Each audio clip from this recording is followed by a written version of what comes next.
Saudara-saudari yang terkasih, jumpa lagi dalam Pelita Hati hari ini, Rabu 5 Januari 2022, hari biasa sesudah penampakan Tuhan. Bersama saya Romo Thomas Suratno SC dari Paroki Cilandak, Jakarta Selatan, mendengar dan merenungkan sabda Tuhan, yakni firman Tuhan yang tersurat dalam Injil Markus, bab atau pasal 6, ayat 45 sampai dengan ayat 52.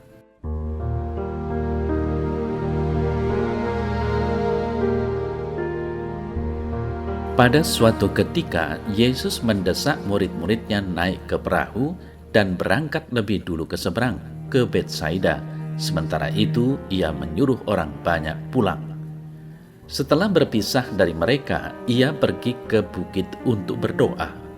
Menjelang malam, perahu itu sudah di tengah danau, sementara Yesus tinggal sendirian di darat. Ketika ia melihat betapa payahnya mereka mendayung karena angin sakal, maka kira-kira jam 3 malam ia datang kepada mereka berjalan di atas air dan hendak melewati mereka. Ketika mereka melihat dia berjalan di atas air, mereka mengira bahwa ia hantu. Lalu mereka berteriak-teriak sebab mereka semua melihat dia dan mereka pun sangat terkejut. Tetapi segera ia berkata kepada mereka, "Tenanglah, ini aku, jangan takut." Lalu ia naik ke perahu mendapatkan mereka, dan angin pun reda. Mereka sangat tercengang, sebab mereka belum juga mengerti walaupun sudah mengalami peristiwa roti itu, dan hati mereka tetap tidak peka.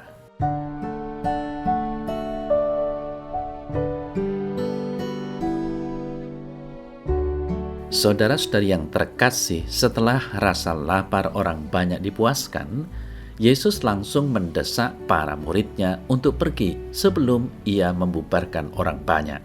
Mengapa Yesus harus berbuat seperti itu? Penginjil Yohanes menceritakan kepada kita bahwa setelah orang banyak diberi makan, rupanya ada gerakan untuk mengambil paksa Yesus dan membuatnya menjadi raja. Ketahuilah bahwa hal itu merupakan hal terakhir yang dihasrati oleh Yesus. Menjadi raja dengan segala kekuasaan duniawi adalah hal yang ditolak olehnya mentah-mentah. Yesus menolaknya ketika dia digoda di padang gurun oleh iblis. Yesus memang melihat masalah ini akan muncul. Ia tidak ingin para muridnya terkontaminasi oleh ide atau pemikiran yang terkait erat dengan gerakan revolusioner nasionalis di antara umat Israel pada waktu itu.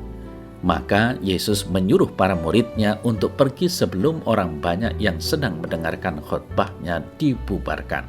Kalau tidak demikian, hati para muridnya dapat saja dibakar oleh gerakan revolusioner ini. Baru kemudian Yesus menyuruh orang banyak untuk pulang. Saudara-saudari yang terkasih, setelah berpisah dengan orang banyak itu, lalu Yesus pergi ke bukit untuk berdoa sendiri. Banyak masalah yang tentunya bermunculan dalam pikiran dan hatinya. Pada saat itu, sungguh banyak masalah yang ada dalam pikiran Yesus dan hatinya jelas berbeban berat. Seperti biasanya, Yesus menyediakan waktu berada bersama Bapa untuk berjam-jam lamanya. Lalu dari atas bukit rupanya Yesus melihat betapa payahnya para muridnya mendayung karena angin sakal. Kemudian Yesus melupakan keselamatan dirinya dan pergi untuk menolong para muridnya yang adalah sahabat-sahabat terdekat yang dimilikinya. Inilah Yesus. Kira-kira jam 3 malam ia datang kepada para muridnya dengan berjalan di atas air. Yesus mendatangi mereka sampai-sampai para muridnya menyangka dia hantu.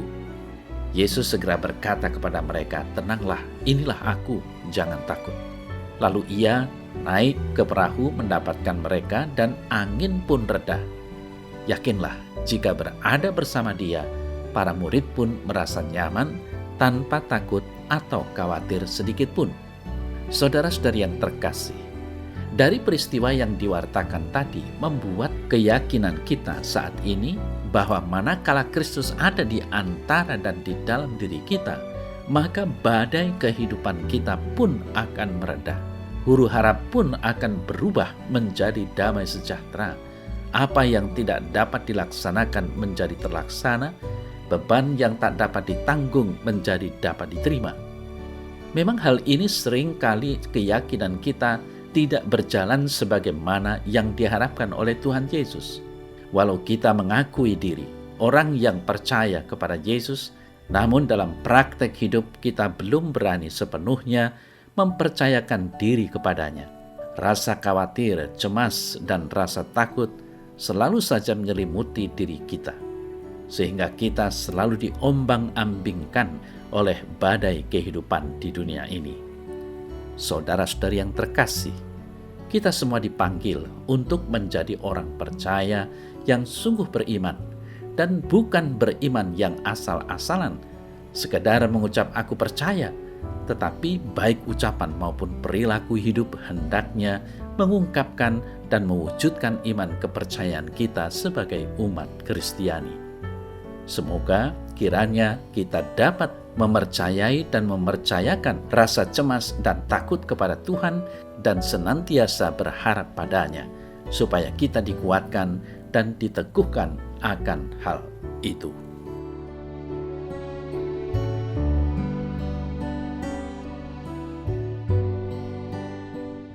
Dalam nama Bapa dan Putra dan Roh Kudus. Amin. Ya Tuhan Yesus, pada saat-saat aku dibebani oleh rasa takut, perkenankanlah Roh Kudus-Mu mengingatkan aku akan sabda-Mu yang menyejukkan. Tenanglah, inilah aku, jangan takut. Terima kasih Tuhan Yesus. Engkaulah Sang Immanuel sejati, Allah yang selalu menyertai kami. Amin. Dalam nama Bapa dan Putra dan Roh Kudus. Amin.